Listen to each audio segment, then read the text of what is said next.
السلام عليكم ورحمة الله تعالى وبركاته.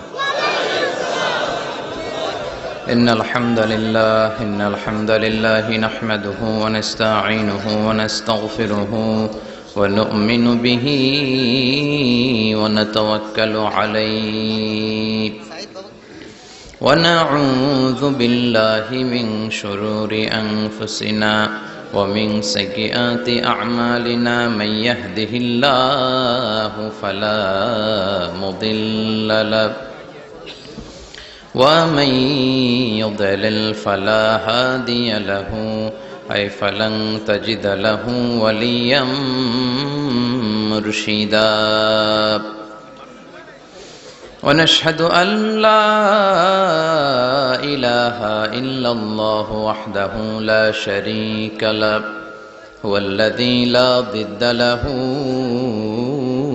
ولا ند له لا مثل له ولا مثيل له لا وزير له ولا كفيل له لا شبه له ولا شبيه له لا ولد له ولا والد له وهو الواحد الفرد الصمد لم يلد ولم يولد ولم يكن له كفوا أحد. ونشهد أن سيدنا ونبينا وحبيبنا وبشيرنا ونذيرنا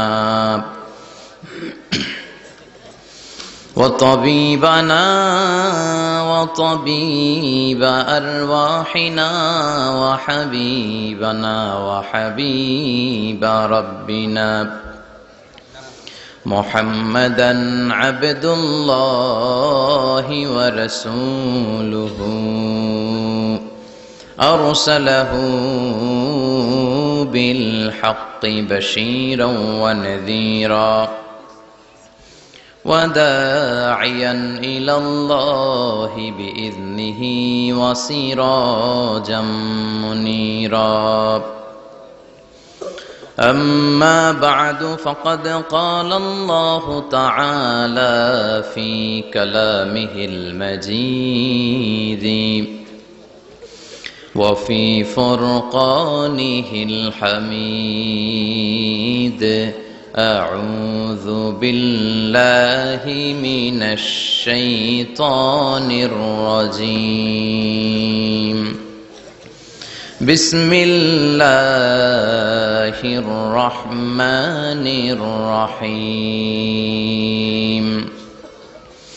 ألهاكم التكاثر حتى زرتم المقابر إن الله وملائكته يصلون على النبي يا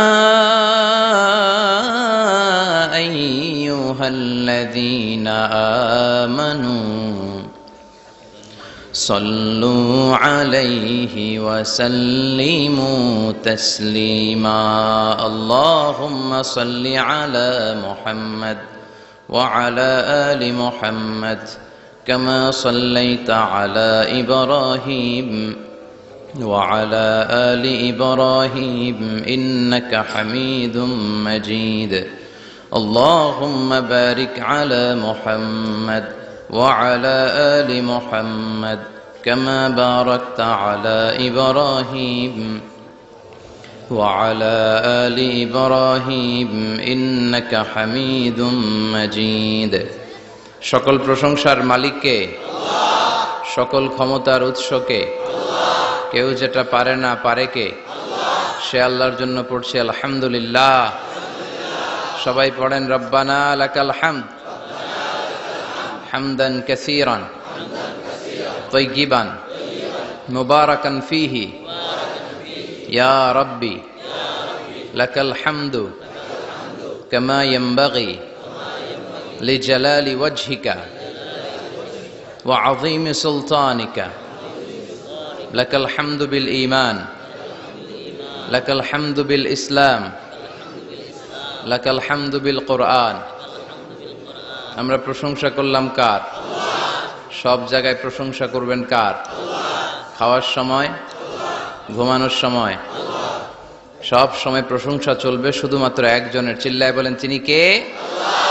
এজন্য বিশ্বনবী আল্লাহর কাছে দোয়া করতেন, আল্লাহুম্মা জাআলনি শাকুরা ওয়া জাআলনি সাবুরা ওয়া জাআলনি ফি আইনি সগীরা ওয়া ফি আ'য়ুনিন নাসি কাবীরা। হে আল্লাহ, আপনি আমাকে শুকরগুজার বানান, আমি যেন আপনার বেশি বেশি প্রশংসা করতে পারি, আমি যেন আপনার বেশি বেশি শুকরিয়া আদায় করতে পারি। ওয়া জাআলনি সাবুরা, আমাদেরকে ধৈর্যশীল বানান। আর নিজের চোখে আমাকে আপনি ছোট বানান, গোটা বিশ্বের মানুষের চোখে আপনি আমারে বড় বানান।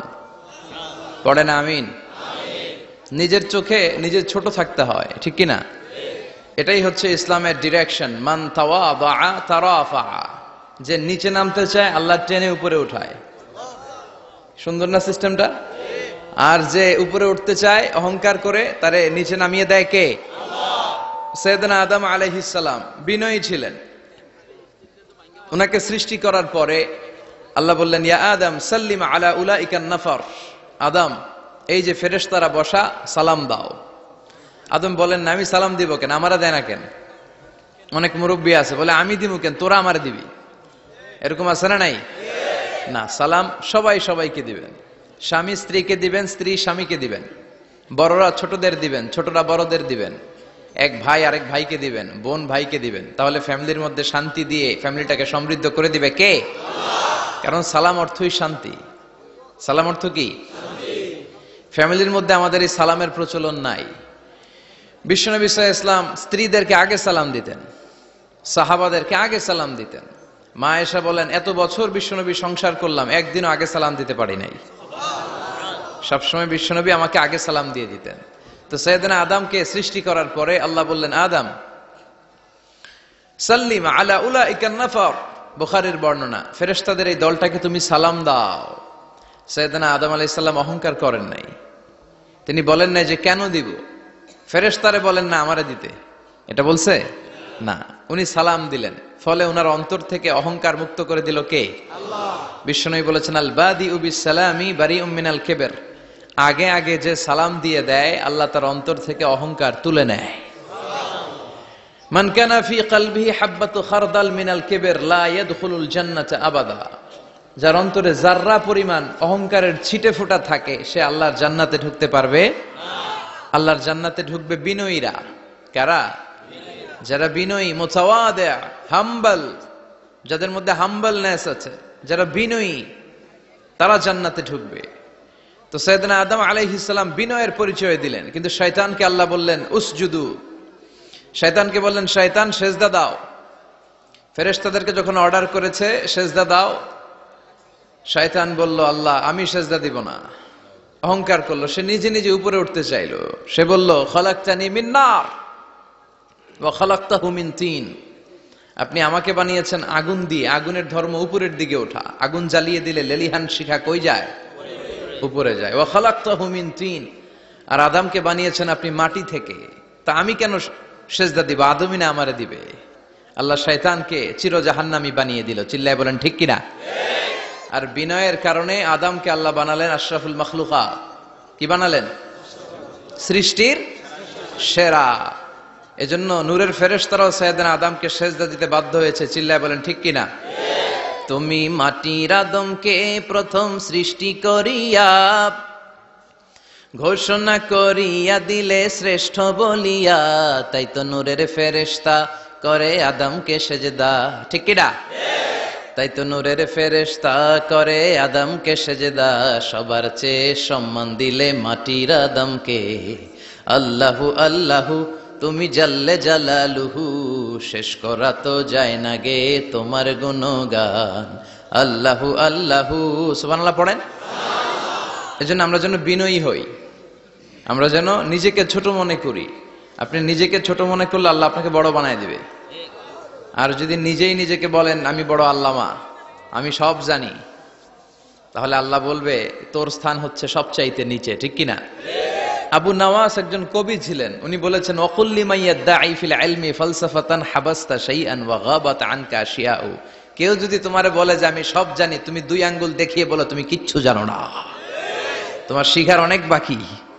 জাননেওয়ালার উপরও জাননেওয়ালাও আছে, ঠিক কিনা? এজন্য আমরা যেন বিনয়ী হই। বিনয়, হাম্বলনেস, আরবিতে বলে তাওয়াদু, এটা খুবই জরুরি। এগুলো আমাদের মধ্যে এখন নাই। আমাদের মধ্যে ইগো প্রবলেম আছে না নাই?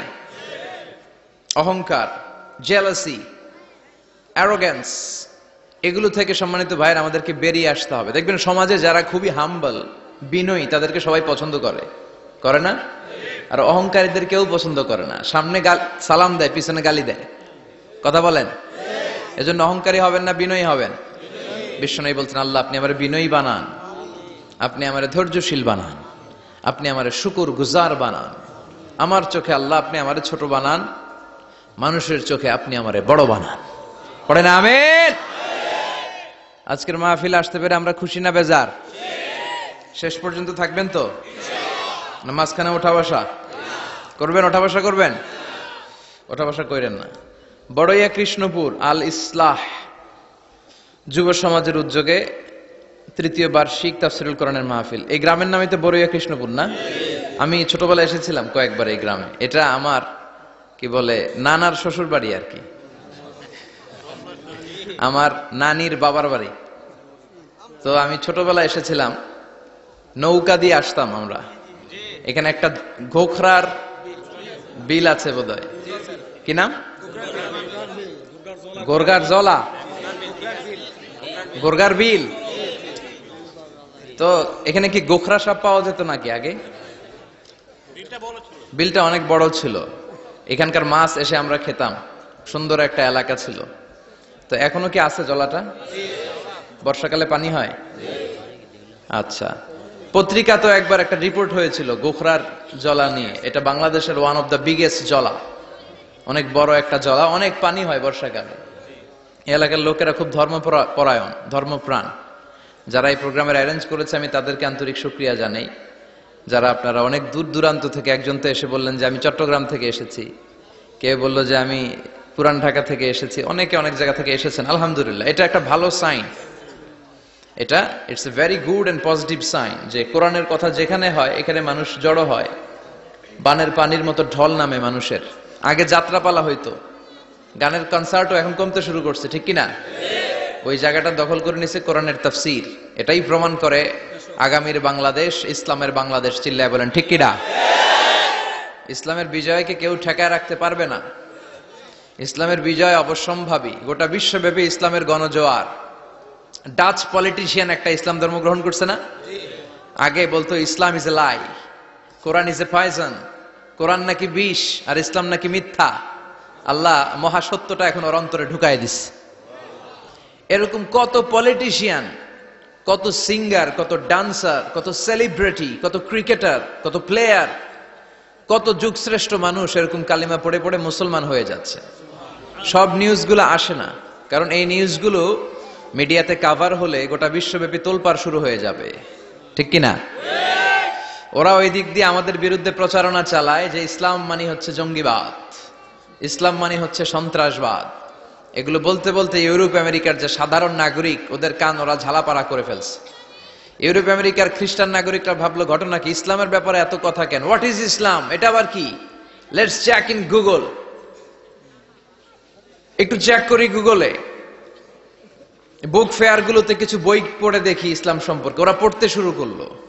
আমাদের বিরুদ্ধে অপপ্রচার চালালে এটা আমাদের পক্ষের প্রচারণা হয়ে যায়, ঠিক কিনা? ওরা জানতে পড়তে শুরু করলো। অনেকে ইসলাম দ্বারা ইমপ্রেসড, অনেকে impressed, convinced. Now they accepted Islam, they converted to Islam. তারা খ্রিস্ট ধর্ম ছেড়ে দিয়ে মুসলমান হয়ে কালিমা পড়ে নিয়েছে। এই বাণীটা একটা বিপ্লবী বাণী, লা ইলাহা মুহাম্মাদুর।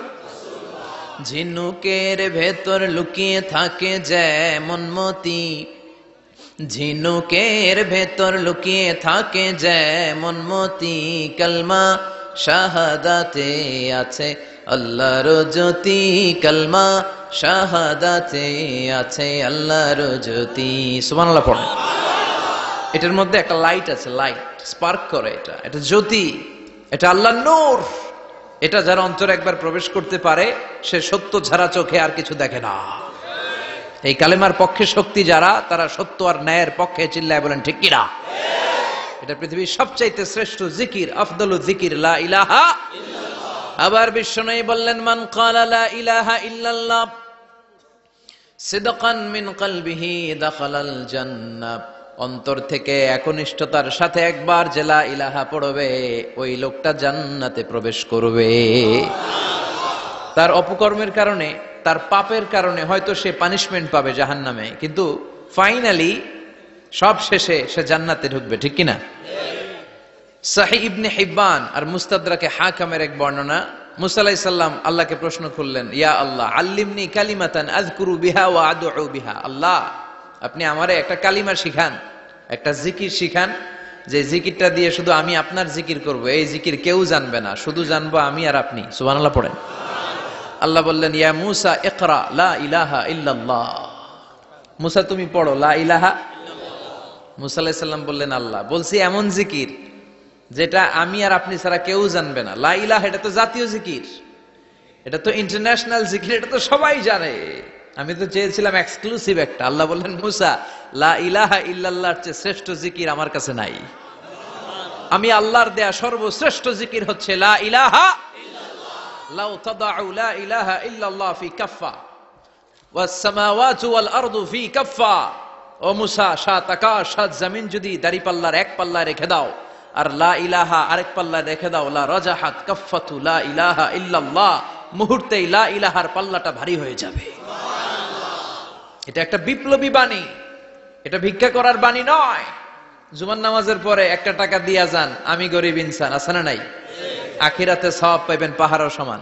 আর জিকির ধরে লা ইলাহা ইল্লাল্লাহ। অনেকে মনে করে এটা ভিক্ষা করার জিকির, কপাল পোড়া। আমরা ভিক্ষার সাথে এটাকে জুড়ে দিয়েছি। এটা একটা বিপ্লবী বাণী। এই বাণীর অর্থ, এটার ইম্পর্টেন্স, এটার সিগনিফিকেন্স আর তাৎপর্য যে বুঝে, সে আল্লাহ ছাড়া কারো সামনে মাথা নত করতে পারে না। চিল্লা এখন ঠিক কিনা। তাফসীর ফি জিলালিল কুরআনের রচয়িতা সৈয়দ কুতুব শাহিদ, নাম শুনছেন?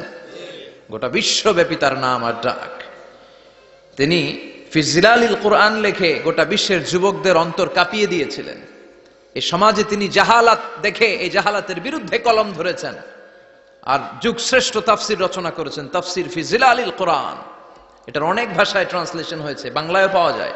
খুব সম্ভব আল কোরআন একাডেমি লন্ডন এটা ট্রান্সলেট করেছে।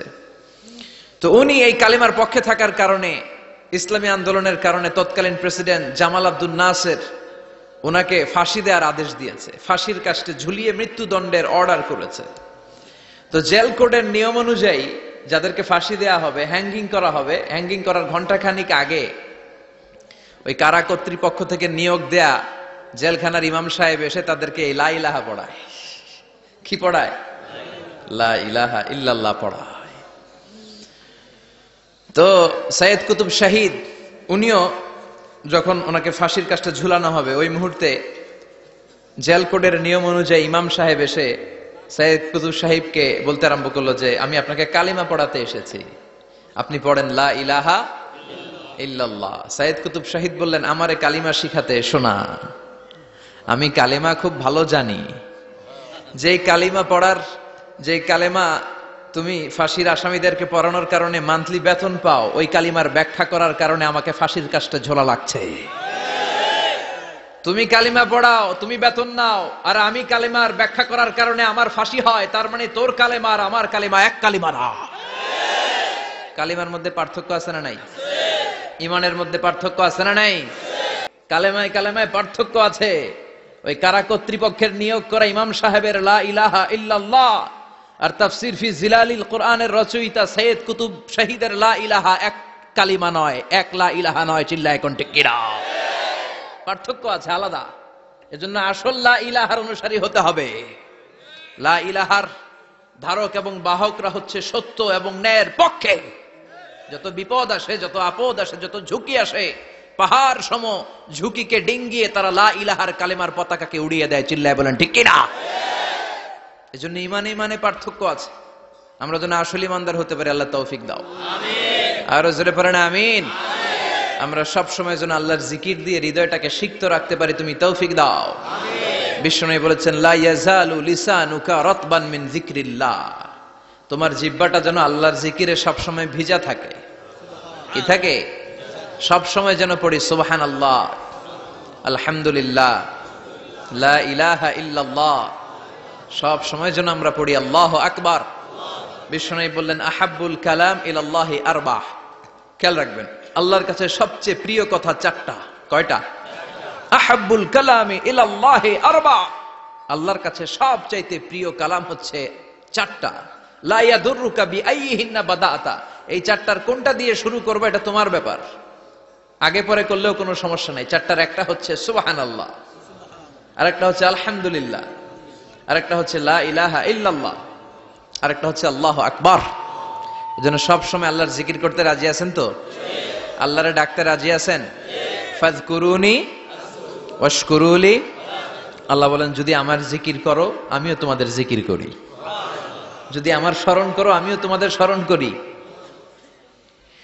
আবার বিশ্বনবী বললেন, আল্লাহ ঘোষণা দেন ফাইন যাকারানি ফি নাফসি যাকারতুহু ফি নাফসি, আমার বান্দা যদি একা একা আমার জিকির করে আমিও আমার বান্দাকে একা একা স্মরণ করি।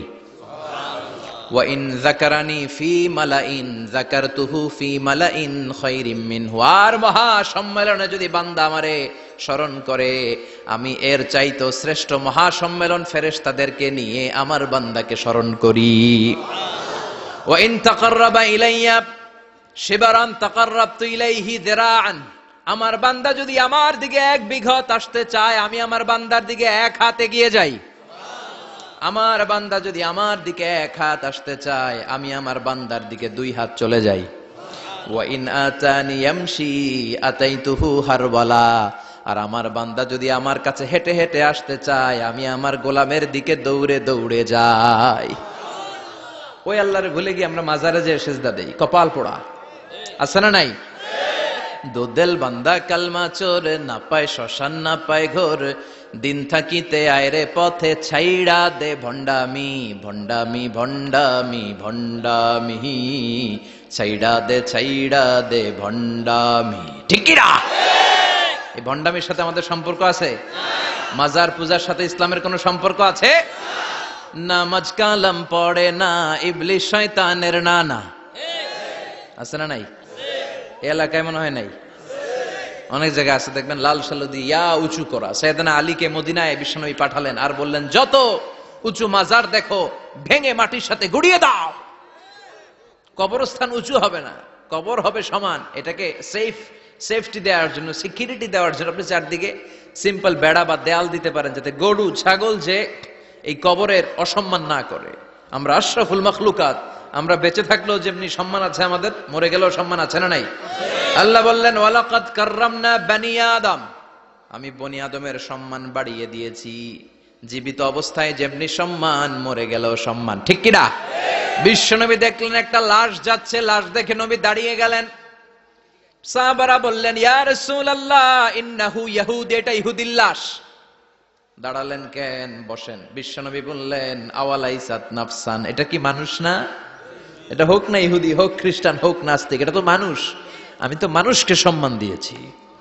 I have dignified the status of the sons of Adam, আমি বনি আদমের সম্মানকে বাড়িয়ে দিয়েছি।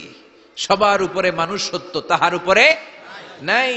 এজন্য কবরকে সিকিউরিটি দিতে হবে, কিন্তু গম্বুজ বানানো যাবে? লাল সালু দেয়া যাবে? মাজারে আগরবাতি দেয়া যাবে? মোমবাতি, মশারি, অনেক মাজারের উপরে লম্বা মশারি টাঙানো আছে না নাই? ওর বাবারে মশাই কামড়ায়, কত বড় ডাকাত। তো মশাই যদি নিজ থেকে তাড়াইতে না পারে ও তোমারে কি করবে? কথা বলেন। মশা তাড়াতে পারে না নিজের গা থেকে, তোমারে কি বাঁচাবে? দেখবেন যে লোকটা মাজারে মশারি দেয় ওর বাবার ডেঙ্গু জ্বর, ওর বাপেরে মশাই খায়, ওর মারে মশাই খায়। গোটা বিশ্বের সবগুলো আল্লাহর ওলি যদি একটা গ্লাসের পানিতে ফু দেয়, আর আপনার মা যদি আপনার মাথার মধ্যে হাত বুলিয়ে দেয়, আপনার মা যদি আপনার বুকে একটা ফু দিয়ে দেয়, সব পীর সাহেব একদিকে, মায়ের দোয়া আরেকদিকে। মায়ের দোয়া মুহূর্তে আল্লাহর আরশে পৌঁছে যাবে। এজন্য বিশ্বনবী বলতেন সালাসু দাওয়াতিন মুস্তাজাবা, তিনটা দোয়া আল্লাহ কবুল ফিরিয়ে দেন না। এক নম্বরে হচ্ছে দাওয়াতুল মুসাফির, সফর অবস্থায় দোয়া করলে কবুল করে কে? আল্লাহ। দুই নম্বরে দাওয়াতুল মাজলুম, অত্যাচারিত ব্যক্তির দোয়া কবুল করে কে? তিন নম্বরে দাওয়াতুল ওয়ালিদাইনি লিওয়ালাদিহি, মা বাবা যখন হাত তুলে ছেলে মেয়েদের জন্য আল্লাহর কাছে দোয়া করে, ওই দোয়াটাও কবুল করে কে? মাজারে মশারি দিবেন, লাল শালু দিবেন, আগরবাতি, মোমবাতি, কোন মানত? মাজারে মানত করা যায় না।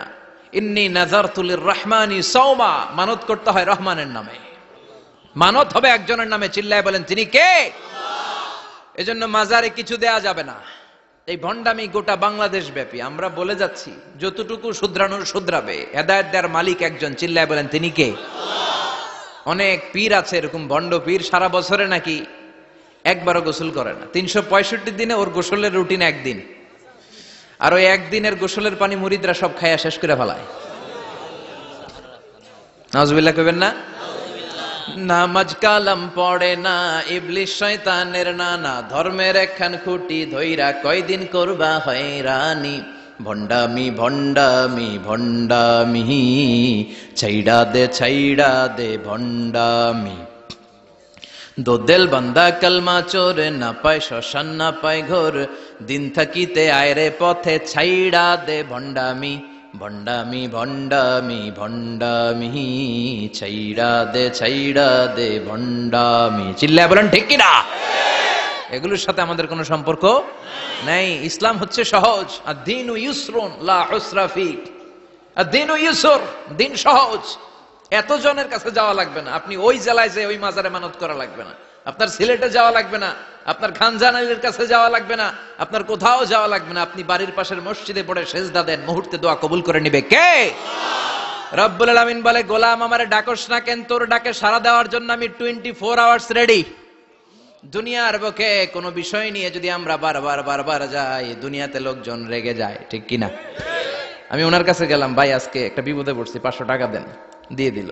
এরপরের দিন আবার গেলাম, দিল। পরশু দিল, তরশু গেলে শেষা দিয়ে দিব, একটা মাইট দিয়ে দিবে, ঠিক কিনা? কি পাইছো তুমি? প্রতিদিন 500 টাকা। বারবার কোন একটা ইস্যু নিয়ে কারো কাছে যাওয়া যায় না, এটা লজ্জার বিষয়, ঠিক কিনা? কিন্তু আল্লাহর বিষয়টা উল্টো। সুনানে তিরমিজির বর্ণনা, ইন্নাহু মান লাম ইয়াসআলিল্লাহ ইয়াগদাব আলাই, কোন বান্দা যদি কোনো বিষয় নিয়ে, কোনো ব্যাপার নিয়ে আল্লাহর কাছে বারবার না চায়, না যায়, আল্লাহ তার উপর রেগে যায়। এজন্য আল্লাহর কাছে বারবার চাওয়ার দরকার আছে না নাই? আপনার মনের জ্বালা যন্ত্রণা পূরণ করে দিতে পারে কে? এটার নাম তাওহীদ। এক আল্লাহ কেন্দ্রিক হওয়া, আল্লাহ সেন্টার্ড। আমাদের সবকিছু হবে আল্লাহ কেন্দ্রিক। বিপদে আপদে যে কোনো পরিস্থিতিতে সবার আগে কার কাছে যাব? এটার নাম তাওহীদ, এটার নাম তাওহীদেরই মুর্শিদ আমার মুহাম্মাদের নাম বলো, মুহাম্মাদের নাম। আল্লাহর নাম জপলে বুঝতে পারি আল্লাহরই কালাম বলো, মুহাম্মাদের নাম। ওই নামেরই রশি ধরে যায় আল্লাহর পথে, ওই নামেরই ভেলায় চড়ে ভাসি নূরের স্রোতে, ওই নামের বাতি জেলে দেখি আরশের মুকাম বলো, মুহাম্মাদের নাম। সবাই পড়েন, তাওহীদেরই মুর্শিদ আমার মুহাম্মাদের নাম বলো, মুহাম্মাদের নাম। আল্লাহর নাম জপলে বুঝতে পারি আল্লাহরই কালাম বলো, মুহাম্মাদের নাম। চিল্লায় পড়েন আমিন। সব সময় বিপদে আপদে কার কাছে যাবেন? আপনার বিপদ দূর করতে পারে কে? আপনারে অসুস্থ থেকে সুস্থ বানায় দিতে পারে কে? মনের জ্বালা যন্ত্রণা মিটাতে পারে কে? আল্লাহ ছাড়া কেউ পারবে? কোন মুফাসসিরে কোরআন আপনারে বাঁচাতে পারবে? কোন আল্লাহর ওলি বাঁচাতে পারবে? এমনকি আল্লাহর কোন পয়গাম্বার, কোন নবী আপনার কিচ্ছু করতে পারে? করতে পারে একজন, তিনি কে? আমরা যেন সব সময় সে আল্লাহর জিকির করি। আল্লাহ তুমি তৌফিক দাও। আরো জোরে পড়েন আমিন। বড়ইয়া কৃষ্ণপুর আল ইসলাহ যুব সমাজের উদ্যোগে আজকের প্রোগ্রামের প্রধান অতিথি জনাব মোহাম্মদ ইমাম হোসেন সরকার, চেয়ারম্যান 1 নং সুহিলপুর ইউনিয়ন আসছিলেন, তাই না? সালাম দিয়ে গেছে। ওয়ালাইকুম আসসালাম। আলাইকা ওয়া আলাইহিস সালাম। আমার আগে কথা বলেছেন আল্লামা শাইখুল ইসলাম শাইখ, চমৎকার কথা বলেছেন। আমি শুনছিলাম যে সৈয়দনা ইব্রাহিম আলাইহিস সালাম অনেক ইন্টেলেক্ট খাটিয়ে, এটাকে বলে রেশনাল অ্যানালজি খাটিয়ে উনি finally he got his Lord, তিনি আল্লাহকে পেয়েছেন, তাই না? এই ওয়াজ করছে না? তিনি চাঁদ দেখে ভাবলেন এত সুন্দর চাঁদ, এটাই মনে হয় আমার রব, হাযা রব্বি। এটার তাফসীর হচ্ছে আহাযা রব্বি, কি রে এটা কি আমার রব? চাঁদ চলে গেল, তারা আসলো, ভাবলেন তারা তো আরো সুন্দর, মনে হয় এটাই আমার রব। তারাও নাই, দ্বিপ্রহরের জল জলে সূর্য দেখে তিনি নিশ্চিত এটা মনে হয় আমার রব হবেই। কিন্তু বিকেল বেলা সূর্যও নাই। মনে মনে ভাবলেন আমার রব তো আমার ছেড়ে পালাতে পারে না, সব সময় আমার রব আমার সাথে আছে না নাই? তখন তিনি বললেন ওয়াজ্জাহাতু ওয়াজহিয়া লিল্লাযী ফাতারাস সামাওয়াতি ওয়াল আরদা হানিফান ওয়া মা আনা মিনাল মুশরিকিন। এমন দিকে আমি মুখ ফিরালাম, আমি চাঁদের দিকে মুখ ফিরাই না, আমি তারার দিকে মুখ ফিরাই না, আমি দ্বিপ্রহরের জল জলে সূর্যের দিকেও মুখ ফিরাই না, আমি এমন রবের দিকে মুখ ফিরাই যিনি সব সময় থাকেন, সব কিছু দেখেন, তিনি সব করতে সক্ষম। চিল্লায় বলেন ঠিক কিনা? ওমা আনা মিনাল মুশরিকিন, তিনি অ্যানাউন্স করে দিলেন আমি মুশরিক নই, আমি তাওহীদের ধারক এবং বাহক। আমরা যেন তাওহীদের পক্ষে থাকতে পারি, শিরকের বিপক্ষে থাকতে পারি, আল্লাহ তৌফিক দাও। আরো জোরে পড়েন আমিন। আরো অনেক গণ্যমান্য লোকজন এসেছেন, সৌজন্য ছিল মাতৃভূমি হজ কাফেলা। অনেক গণ্যমান্য লোকজন এসেছেন, আমার বাবার বয়সী, আমার নানার বয়সী, যেহেতু আমার নানার শ্বশুর বাড়ি, কোনো না কোনো ভাবে সবাই আত্মীয়, ঠিক কিনা? আল্লাহ সবাইকে কবুল করুক। আসেন আমরা আল্লাহর নামে তিনটা তাকবীর পড়ে আমাদের জড়তা, ভীরুতা, লাজুকতা, কাপুরুষতাকে ঝেড়ে ফেলে দিয়ে আমরা ইমানের তেজদীপ্ত বয়ান শুরু করে দেই। আমরা আল্লাহর নামের তিনটা তাকবীর পড়বো। প্রথম তাকবীর পড়বো যারা বিবাহিত আছি তারা, দ্বিতীয় পর্যায়ে পড়বো অবিবাহিতরা, তৃতীয় পর্যায়ে সবাই মিলে। রাজি আছেন তো? বিবাহিত কারা কারা আসছেন হাত দেখান আমারে। মাশাআল্লাহ, আসছে অনেক, হাত নামান। অবিবাহিত কারা কারা আসছে দেখি? যারা চালাক আছে দুই হাত করে তুলতেছে, দুই হাত করে তুলছে এরা, এক হাত করে তুলো। মা এর সব অবিবাহিত, এই দুষ্টগুলা সব একসাথে থাকে। আল্লাহ এদেরকে ইসলামের জন্য তুমি কবুল করো। আমিও যুবকদের ভালোবাসি বেশি, যুবকরাও আমারে ভালোবাসে বেশি। আল্লাহ এই ভালোবাসাগুলো যেন কোরআনের জন্য হয়, ইসলামের জন্য হয়। আল্লাহ এই যুবকদেরকে সাইয়েদনা হামজার মতো কবুল করো, ওমরে ফারুকের মতো ইসলামের সৈনিক হিসেবে কবুল করে নাও। হাত নামান। তো আমি লিল্লাহে তাকবীর বললে বিবাহিতরা প্রথমে পড়বেন আল্লাহু আকবার, দ্বিতীয় পর্যায়ে আমি লিল্লাহে তাকবীর পড়লে অবিবাহিতরা পড়বেন আল্লাহু আকবার। দেখি আমার নানার শ্বশুরবাড়ির এলাকার লোকদের কাদের গলায় জোর বেশি, বিবাহিতদের না অবিবাহিতদের? বড়ুয়া কৃষ্ণপুরে বিবাহিতদেরকে আঞ্চলিক ভাষায় আপনারা কি বলেন? বিয়াইতা। একই, অনেক জায়গায় বলে বিয়াতা। তারপর নোয়াখালীতে না কোন জায়গায় শুনলাম বিতি, বিতি আর আবিতি, এখানে বিয়াইতা আর আবিয়াইতা। তো শুরুতে বিবাহিতরা তাকবীর পড়বেন, শুরুতে বিবাহিতরা রেডি হয়ে যান। আপনারা রেডি? আপনারা প্রথমে তাকবীর পড়েন, লিল্লাহে তাকবীর। মাশাআল্লাহ। এবার অবিবাহিতদের পালা।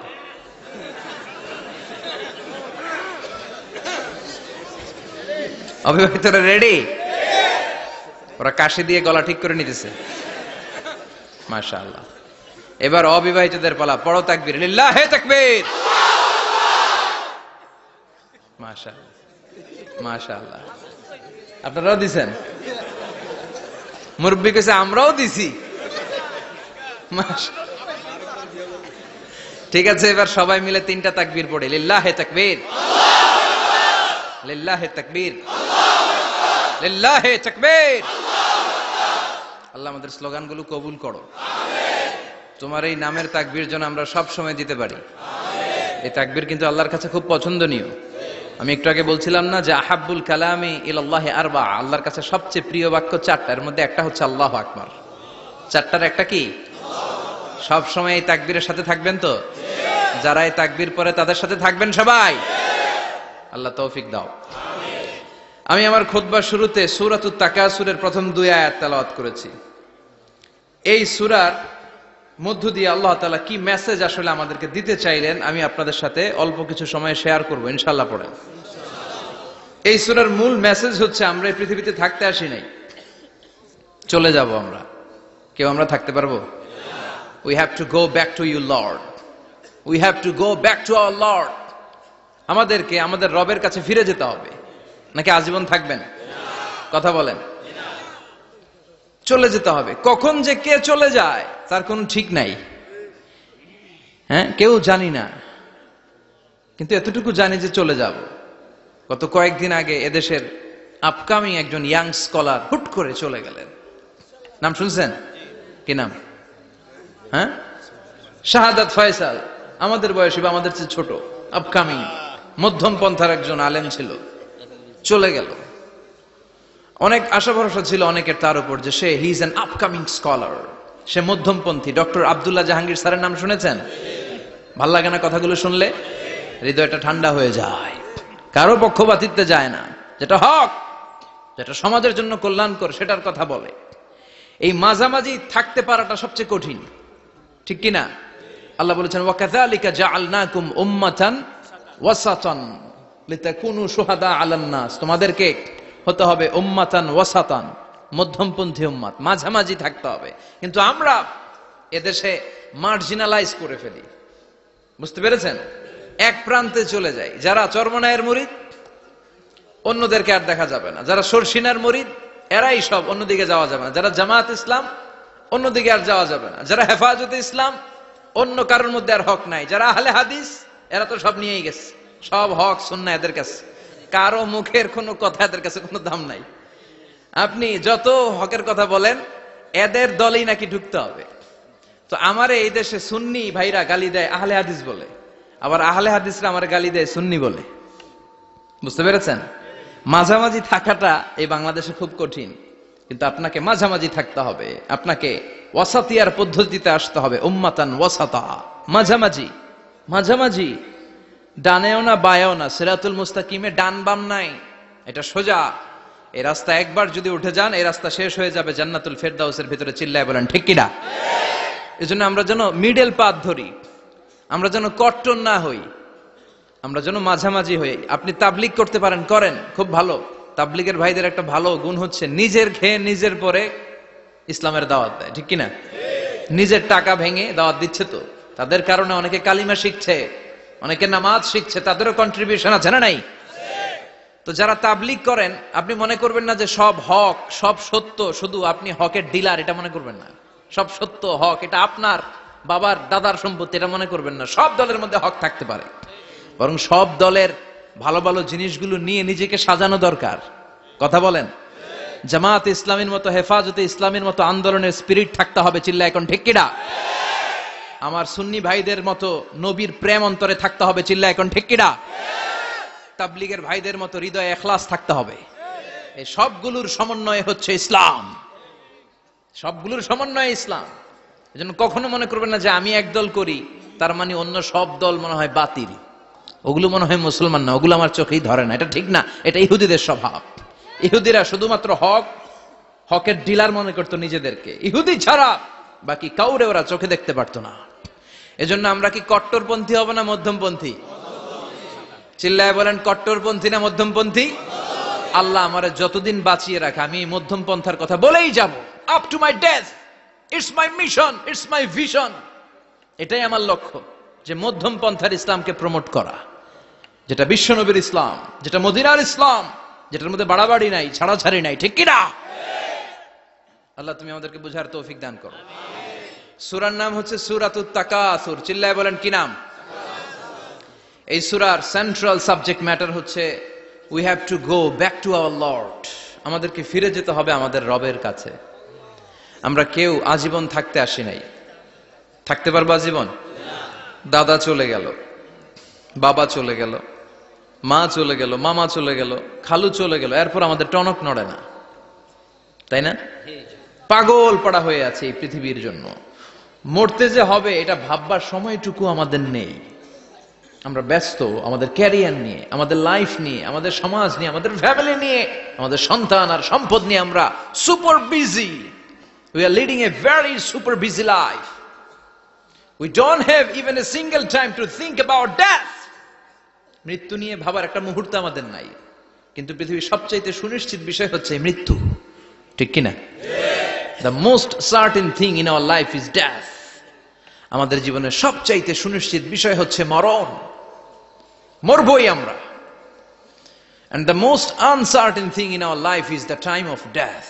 আর আমাদের জীবনের সবচেয়ে অনিশ্চিত বিষয় হচ্ছে মৃত্যুর সময়। আমরা জানি না, মরবো যে এটা জানি, জানেন না, কিন্তু কখন মরবো এটা জানি।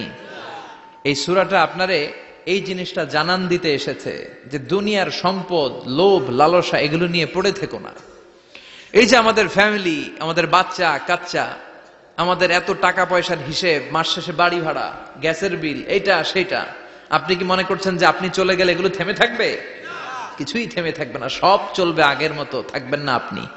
এজন্য শাহাদাত ফয়সাল ওনার ফেসবুকে সর্বশেষে লিখে গিয়েছিল, আমি হীন দুনিয়া, মানে এমন দুনিয়া যেটাতে আমি নাই, সব চলে, সকাল গড়িয়ে বিকেল হয়, শীত শেষে গ্রীষ্ম আসে, দিন শেষে রাত নামে, সব চলে, নাই শুধু আমি।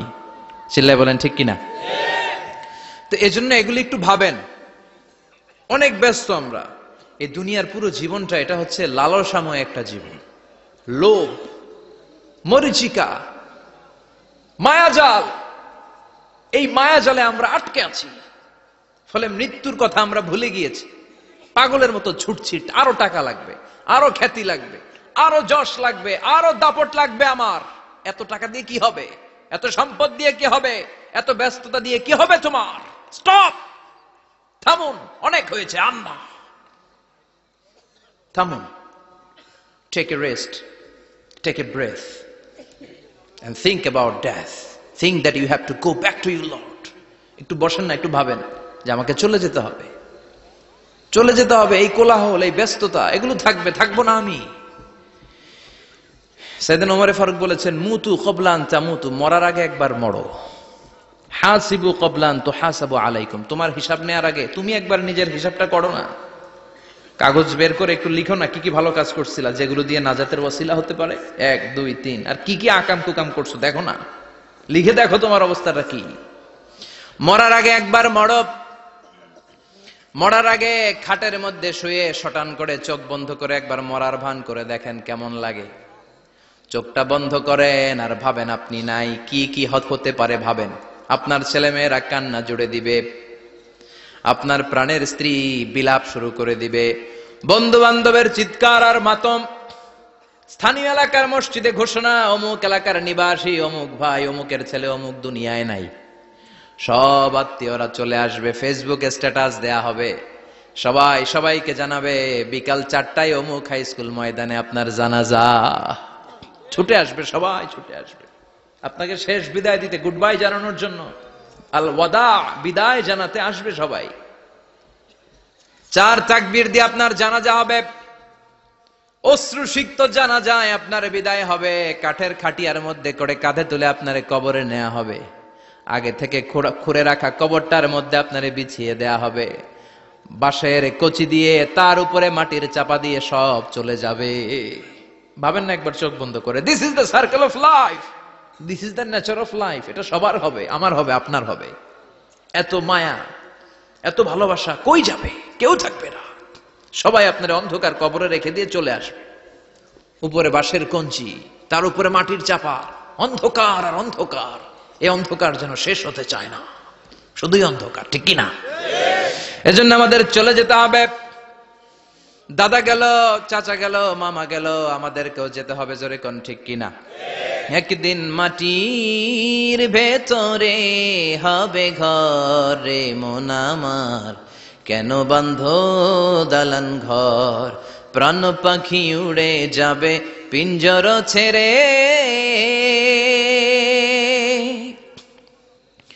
ধরা ধামে সবই রবে তুমি যাবে চলে, বন্ধু বান্ধব যত, মাতা পিতা দ্বারা সুত, সবই হবে তোমার পরে মন আমার, কেন বান্ধ দালান ঘর, একদিন মাটির ভেতরে হবে ঘর রে মন আমার, কেন বান্ধ দালান ঘর, ঠিক কিনা? সব পরে থাকবে, চলে যেতে হবে আমাদেরকে। এজন্য আখিরাতের কথা যেন আমাদের স্মরণ হয়। বিশ্বনবী বলতেন, নাহাই তুকুমান জিয়ারাতিল কবুর, আমি তোমাদেরকে কবর জিয়ারত করতে আগে নিষেধ করতাম, কিন্তু এখন নিষেধাজ্ঞা প্রত্যাহার করে নিলাম। এখন সব সময় তোমরা কবরের সামনে যাবা আর জিয়ারত করবা। কবরস্থানে জানতো বড়ুয়া কৃষ্ণপুরের এই গ্রামের কবরস্থান আছে কোন দিকে? পূর্ব দিকে আছে, গোখরার জলের ওদিকে। যান আপনারা, একটু যাবেন, একটু গেলে আখিরাতের কথাটা স্মরণ হবে। ওখানে ছোট শিশুরা শুয়ে আছে, কিশোর যুবকরা আছে, আপনার মতো তাগড়া যুবক, মুরব্বীরা আছে। এরা এই এলাকায় থাকতো, এরা আকাশ থেকে নেমে আসে না, এই এলাকার সন্তান, আজ নাই। একটা সার্টেন পিরিয়ড শেষে আপনিও থাকবেন না। This is the nature of life, this is the circle of life. ছোট্ট শিশু হয়ে এসেছিলেন, শৈশব, কৈশোর, যৌবন, প্রৌঢ়ত্ব। আগে ছিলেন সিঙ্গেল, বিয়ে করে হয়ে গেলেন ডবল। এরপরে আল্লাহ আপনাকে একটা মেয়ে দিল, এরপরে মেয়েকে বিয়ে দিয়ে শ্বশুর হলেন, এরপরে ওই মেয়ের ঘরে সন্তান হতে নানা হলেন। আর কতদিন? অনেক দিন হলো তো, অনেক লম্বা সময় পেয়েছেন আপনি। Think about death. এবার যাওয়ার কথা ভাবেন, আখিরাতের সামানের কথা ভাবেন, ফিরে যেতে হবে। কি শক্তিশালী যুবক, বার্ধক্য চলে আসলে লাঠি ছাড়া চলতে পারে না। কুচকুচে কালো দাড়ি সাদা হয়ে যায়, দাড়ির শুভ্রতা, বয়সের ভার, রং ধরা যৌবন জং ধরে শেষ, ঠিক কিনা? This is the circle of life. যুবক ভাইরা, এটাই জীবন, চলে যেতে হবে, কেউ থাকতে পারবে না, ঠিক কিনা? এটা রিমাইন্ডার আল্লাহ এই সূরার ভেতরে দিয়েছেন যে তোমাদেরকে ফিরে যেতে হবে। এই লোভ লালসা ছেড়ে দাও। রব্বুল আলামিন বলেন, আলহাকুমুত তাকাসুর হাত্তা যুরতুমুল মাকাবির। ও গোলাম, দুনিয়ার সম্পদ, লোভ লালসা তোদেরকে পাগল বানিয়ে দিয়েছে। এই লোভ পাগলামি কোনোদিন তোদের থামবে না যতদিন না তোরা কবরে ঢুকবি, ঠিক কিনা? কার কথা? আল্লাহ বললেন, দুনিয়ার সম্পদ আর লোভ আর মোহে তোমরা গাফেল হয়ে গিয়েছো। আখিরাতের কথা বেমালুম তোমরা ভুলে গিয়েছো। কিন্তু আখিরাতে তোমাদের যেতেই হবে, কবরের বাড়িতে তোমাদের ঢুকতেই হবে, ঠিক কিনা? যেতেই হবে। আমরা ভুলে যাই।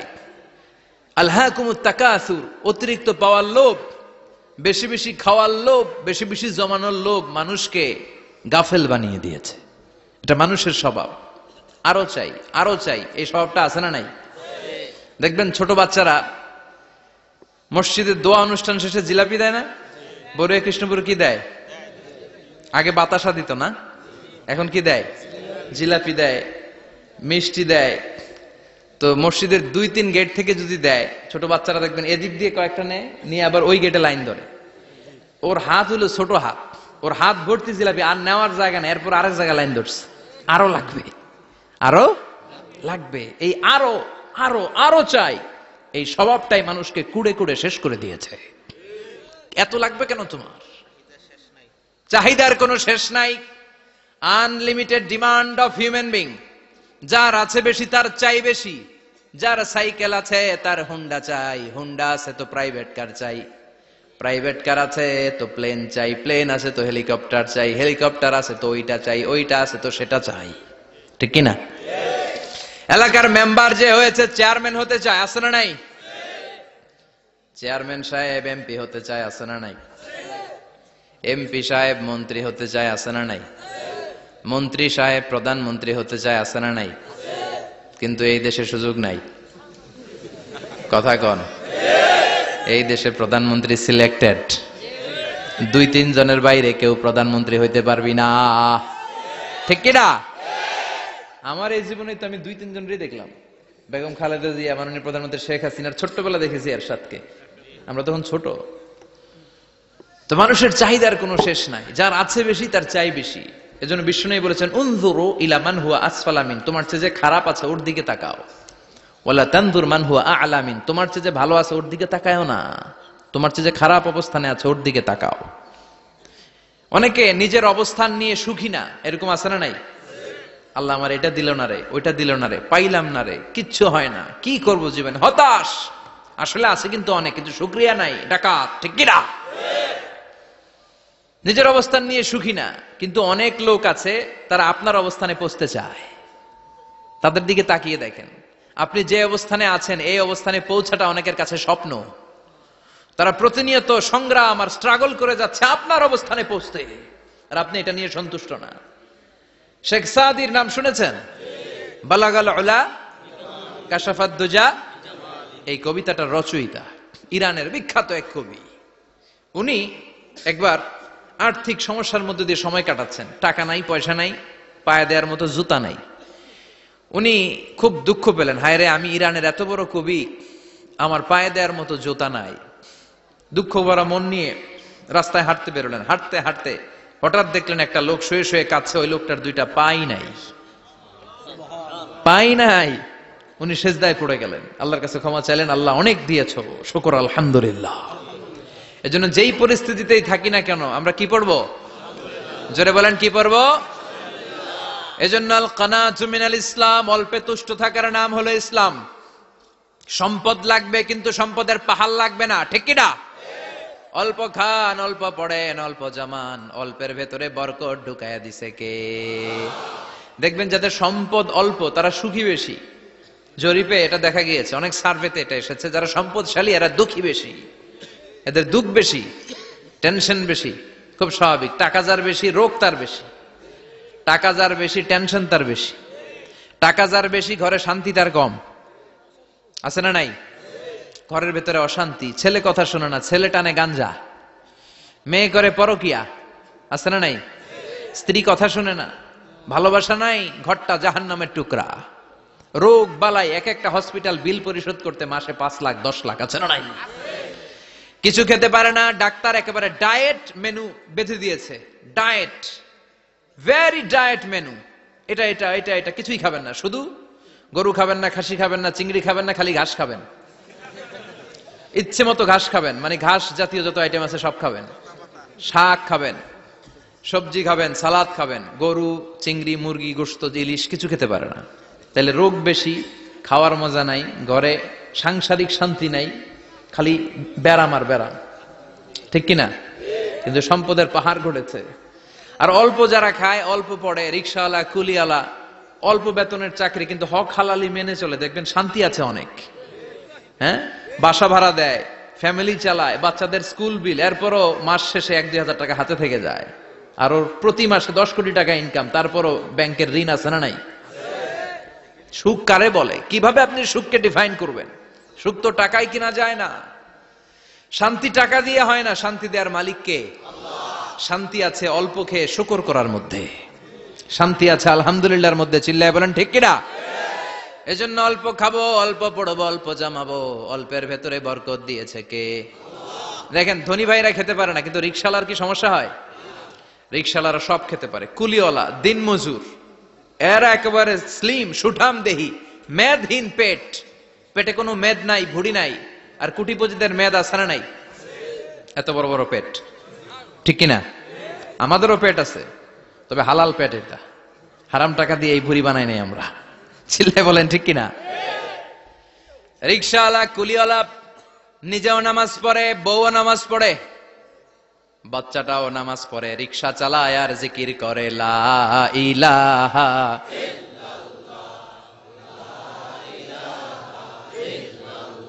লা ইলাহা ইল্লাল্লাহু মুহাম্মাদুর রাসূলুল্লাহ সাল্লাল্লাহু। সুখ আর শান্তি, তাদের ঘরে সুখ। ধনী কোটিপতি, ভিআইপি, সিআইপিস, এদের রাতে ঘুম নাই। 1 ঘন্টা ঘুমানোর জন্য 4টা ট্যাবলেট খাওয়া লাগে, এরকম আছে না নাই? কিন্তু ঘুমের জন্য যে ট্যাবলেট খাওয়া লাগে রিক্সাওয়ালা এটা জানেই না। ওর যেখানে রাইত ওইখানেই, ওর মাথা বিছনায় লাগতে দেরি, ওর ঘুম আসতে দেরি হয়। ওর ঘুমে নাকের ডাকের আওয়াজে ট্রাকের ইঞ্জিনও ফেল। সুবহানাল্লাহ পড়েন। এজন্য অনেক বেশি সম্পদের পাহাড় করা লাগবে, এই চিন্তা যেন আমাদের মাথায় না আসে। চিল্লায় বলেন ঠিক কিনা? এজন্য রব্বুল আলামিন বলেন, আলহাকুমুত তাকাসুরু হাত্তা যুরতুমুল মাকাবির। বেশি বেশি সম্পদ উপার্জনের আকাঙ্ক্ষা তোমাদেরকে আখিরাত থেকে গাফেল বানিয়েছে। এই গাফলতি কশিনকালেও তোমাদের কমবে না যতক্ষণ না তোমরা কবরে ঢুকবা। হাত্তা যুরতুমুল মাকাবির, মাকবারাতুনের প্লুরাল মাকাবির, যতক্ষণ না কবরে না ঢুকবা, কবরস্থান তোমার আবাসস্থল না হবে, ততক্ষণ পর্যন্ত এই চাই চাই মানসিকতা কমবে। মানুষের স্বভাব হলো আরো চাই, আরো চাই, আরো চাই করে। ফকিরেরা কারা? আল্লাহ গালি দিয়ে বললেন, তোরা সব ফকিন্নি, তোরা কি? ইয়া আইয়ুহান নাসু আনতুমুল ফুকারাউ ইলাল্লাহ ওয়াল্লাহু হুয়াল গানিয়ুল হামিদ। সুবহানাল্লাহ পড়েন। আল্লাহ ডেকে বললেন, গোলাম আনতুমুল ফুকারা ইলাল্লাহ, তোমরা সবাই ফকির, ধনী হলো একজন, তিনি কে? আল্লাহ শুধু ধনী, আর মানুষের স্বভাব হচ্ছে আরো চাই, আরো চাই। ওর 2 তলা বিল্ডিং, আমার 3 তলা লাগবে। ওর 2টা গাড়ি আছে, আমার 3টা লাগবে। আছে না নাই? বিশ্বনবী বললেন, কিয়ামতের আগ দিয়ে মানুষের মধ্যে আকাঙ্ক্ষায় প্রতিযোগিতা বেড়ে যাবে, প্রতিযোগিতামূলক টেন্ডেন্সি। কার চেয়ে কে বড় হতে পারে, কার চেয়ে কে বেশি টাকার পাহাড় বানাতে পারে। আছে না নাই? বিশ্বনবী বললেন, ওয়া আনতারাল হুফাতাল উরাতাল আলাতা রিয়া আশ-শাইয়াতা তাওয়ালুনা ফিল বুনিয়ান। কিয়ামতের আগে এমন কিছু লোক যাদের গায়ে দেওয়ার মতো জামা ছিল না, পায়ে দেওয়ার মতো জুতা ছিল না, পেটে দেওয়ার মতো খাবার ছিল না, সমাজের কেউ তাদেরকে চিনত না। হঠাৎ করে এই লোকগুলো ধনী হয়ে যাবে। And they will start to construct, they will compete to construct high rises building in the cities. শহরে গ্রামে এরা বড় বড় বিল্ডিং বানানো শুরু করবে। এই উঁচা উঁচা বিল্ডিং আমাদের সমাজে আছে না নাই? কৃষ্ণপুরে 2 তলা 3 তলা বিল্ডিং আছে নি? আছে। আজ থেকে 20 বছর আগে ছিল? আমি তো 20 বছর আগে যখন আসছি কিছুই ছিল না, খালি পানি আর পানি। আর এখন 2 তলা 3 তলার অভাব নেই। গরিপুর পাশে না আপনাদের? এদিকে গরিপুর, গরিপুরে যে বিল্ডিং আছে বাংলাদেশেও নাই, ঠিক কিনা? সারা বাংলাদেশের সবচেয়ে দামি জায়গা হচ্ছে গরিপুর বাজারের জায়গা। জানেন এটা? বসুন্ধরা, গুলশান, বনানী, বাড়িধারা, উত্তরার 3-4 ডবল দাম এই জায়গার, ঠিক কিনা? বিল্ডিং এর পর বিল্ডিং। আমি যখন ঢাকা যাই দেখি গরিপুর আসতেছে, মানে গরিপুরের বিল্ডিং আর শহরগুলো আস্তে আস্তে হাইওয়ের পাশাপাশি চলে আসতেছে। প্রতি বছর আইসা দেখি কিছু আগাইছে, 2-3 বছর পরে এইটা একেবারে হাইওয়ের সাথে চলে আসবে। খেয়াল করছেন? ঢাকা যাওয়ার সময় গরিপুর আগাইতেছে, খালি গরিপুরের বিল্ডিং, গরিপুরের শহর আগাতে আগাতে আগাতে ঢাকা চট্টগ্রাম মহাসড়কের কাছাকাছি চলে আসছে। এই যে বিল্ডিং বানানোর প্রতিযোগিতা। কুমিল্লা শহরে আজ থেকে 20-25 বছর আগে 5 তলা 6 তলা একটা বিল্ডিং ছিল না, এখন 10 তলা 20 তলা। আছে না নাই? ঢাকায় আজ থেকে 20 বছর আগে 10 তলা বিল্ডিং খুঁজে পাইতেন আপনি? নাই। গোটা বিশ্বব্যাপী এখন টাওয়ার বানানোর প্রতিযোগিতা। বিশ্বনবী বললেন, এদের কোনো টাকা ছিল না। পৃথিবীর সবচেয়ে বড় টাওয়ার এখন আরব দেশে, এদের কোনো টাকা ছিল না। আরব দেশের সৌদি আরব, কাতার, কুয়েত, বাহরাইন এখন স্বর্ণ আর তেলের খনি পেয়ে আল্লাহরে ভুলে যায়। এদের খাওয়ার মতো কিছু ছিল না। এদেরকে আমার দাদারে শুনতাম বলতো কাবলিওয়ালা বলতো। কি বলতো? এদেশে আসতো জায়নামাজ, তসবি ছড়া, খেজুর টেজুর বিক্রি করার জন্য। এরা জেলে পাড়ার লোক ছিল। আরব সাগরের তীরবর্তী এলাকার মানুষ, সাগরের মাছ মেরে এরা জীবন ধারণ করতো। আল্লাহ এদেরকে তেলের খনি দিলেন, গ্যাসের খনি দিলেন, এখন তারা বড় বড় টাওয়ার বানায়। আছে না নাই? বুর্জ আল খলিফা, কি উঁচা বিল্ডিং, 828 মিটার উঁচু। জেদ্দা আছে 1000 মিটার উঁচু কিংডম টাওয়ার। তাইওয়ানে আছে তাইপেডাং টাওয়ার 101 তলা। মালয়েশিয়া আছে পেট্রোনাস টুইন টাওয়ার 88 তলা। চায়নাতে আছে সাংহাই টাওয়ার, একটার পর একটা টাওয়ার। প্রতি বছর অ্যানাউন্স করতেছে যে ওদেরটা আছে আমাদেরটা বড় বানাবো। কাতার কয় ওরা বানাইলে আমরা পারবো না কেন, আমরা বানাবো আরো বড়। আছে না নাই? শাগালাত কুমুত তাকাসুর, যে আরো লাগবে, আরো বড় হতে হবে, এই টেন্ডেন্সি মানুষকে আখিরাত থেকে একেবারে গাফেল বানিয়ে দিয়েছে। চিল্লায় বলেন ঠিক কিনা? টাকার পাহাড় বানাতে চায়, দরকার থাকলেও চায়, না দরকার থাকলেও চায়। বর্তমান পৃথিবীর সবচেয়ে ধনী লোকটার নাম জানেন? কি নাম? হ্যাঁ, বিল গেটস। ওর যে কত টাকা ও নিজেও জানে না। ওর পকেট থেকে যদি $100 একটা বান্ডিল পড়ে যায়, এটা তুলতে ওর যত সময় লাগবে, ও না তুলে যদি হেঁটে যে আইডিয়া নিয়ে হাঁটতেছিল ওইটা নিয়ে হাঁটে, ওদিকে আরো বেশি ইনকাম হয়ে যাবে। এত টাকা তার, এটা তোলার সময় তো তার নাই। ওয়ারেন বাফেট নাম শুনছেন? হাজার হাজার কোটি ডলারের মালিক। Prince Waleed bin Talal, Saudi ধনকুবের নাম শুনেছেন? ওর একটা বিমান আছে, প্রাইভেট জেট প্লেন। এই বিমানটার 70% মেড অফ গোল্ড। বিমানের 70% স্বর্ণ দিয়ে বানানো। গত কয়েক বছর আগে আমি ব্রুনাই গিয়েছিলাম। ব্রুনাইয়ের সুলতানের নাম হাসান আল বালখিয়া। উনি একটা প্যালেস আরবিতে বলে কাসার, মানে হচ্ছে রাজপ্রাসাদ। পৃথিবীর সবচাইতে বড় রাজপ্রাসাদ ব্রুনাইতে বান্দার সিরি বেগাওয়ানে অবস্থিত। আমি গিয়েছি ওখানে। প্রায় 1800 থেকে 2000 কক্ষ আছে ওই প্যালেসে, রাজপ্রাসাদে। ওই রাজপ্রাসাদের টয়লেটের কমোড গুলো মেড অফ গোল্ড, স্বর্ণ দিয়ে বানানো। আউযুবিল্লাহ পড়বেন না? এই হাসান আল বালকিয়া নিজে বিমান চালায়। ওর সংগ্রহে 500টা রোলস রয়েস লাক্সারিয়াস কার আছে। 500 রোলস রয়েস। গুগল ইউটিউব যারা করেন সার্চ দিলে দেখবেন ওর কি পরিমাণে গাড়ি। রোলস রয়েস গাড়ি হচ্ছে one of the luxurious car in the world. Car ব্র্যান্ডের মধ্যে যত দামি কার ব্র্যান্ড আছে এর মধ্যে রোলস রয়েস একটা, যেগুলোর দাম কমসে কম এদেশের টাকায় 8 কোটি থেকে 10 কোটি টাকা। আচ্ছা বলেন, এই গাড়িগুলো যারা হাই প্রোফাইলের ভিআইপিস, তারা ফ্যামিলির সবাইকেও যদি একটা করে গাড়ি দেয়, একজনের কয়টা গাড়ি দরকার? 5টা, 10টা, 20টা। ধরলাম যে 20টা গাড়ি লাগবে ওনার। 500 গাড়ি দিয়ে উনি কি করবে? তার সংগ্রহে 500টা রোলস রয়েস। স্বর্ণেরও গাড়ি আছে, তার স্বর্ণের পালঙ্ক আছে, আমি দেখে এসেছি। পোরশে, ফারারে, লাম্বরগিনি, এই টাইপের যে ব্র্যান্ড গুলো আছে, অভাব নাই। তার মানে আছে, যার বেশি চায় তত বেশি। চিৎকার করে বলেন ঠিক কিনা? এজন্য আল্লাহ বললেন, আল্লাহকুমুত তাকাসুরু হাত্তা যুরতুমুল মাকাবির। দুনিয়ার লোভ তোমাদেরকে আখিরাত থেকে গাফেল বানিয়ে দিয়েছে। দুনিয়ার লোভ লালসার মধ্যে পড়ে আখিরাতকে বেমালুম তোমরা ভুলে গিয়েছো। এই গাফলতি কোনোদিন কমবে না যতদিন না তোমরা কবরে ঢুকো। ঠিক কিনা? সম্পদ উপার্জনে ইসলাম বাধা দেয় না, কিন্তু সম্পদ হৃদয়ে স্থান দেয়া যাবে না। সম্পদ উপার্জন করতে হবে, খরচ করে ফেলতে হবে। বেশি সম্পদশালী হতে হলে আল্লাহর সন্তুষ্টির জন্য যাকাত দিতে হবে। কে দিতে হবে? দে যাকাত, দে যাকাত, তোরা দে রে যাকাত, তোর দিল খুলবে পরে, আগে খুলো খাত। দে যাকাত, দে যাকাত, তোরা দে রে যাকাত। ঠিক কিনা? দিল পরে খুলবে, আগে হাত খোলেন। হাত খুললে দেখবেন দিলটারে খুলে দিয়েছে কে? সাইয়েদনা মুসা আলাইহিস সালামের জামানায় ওনার চাচাতো ভাই ছিল মিশরের সবচাইতে বড় ধনী, যাকাত দেয় নাই। তার কি করুণ পরিণতি হয়েছে কোরআনে আছে না নাই? এত সম্পদ ছিল, তার সম্পদগুলো সে সিন্ধুকে আটকে রাখতো। আর এই সিন্ধুকের চাবিগুলো আলগানোর জন্য, কাঁধে নেওয়ার জন্য 10 জন লোক লাগতো। সিন্ধুক কাঁধে নেওয়ার জন্য, সিন্ধুকের চাবি, চাবির গোছা কাঁধে নেওয়ার জন্য কয়জন?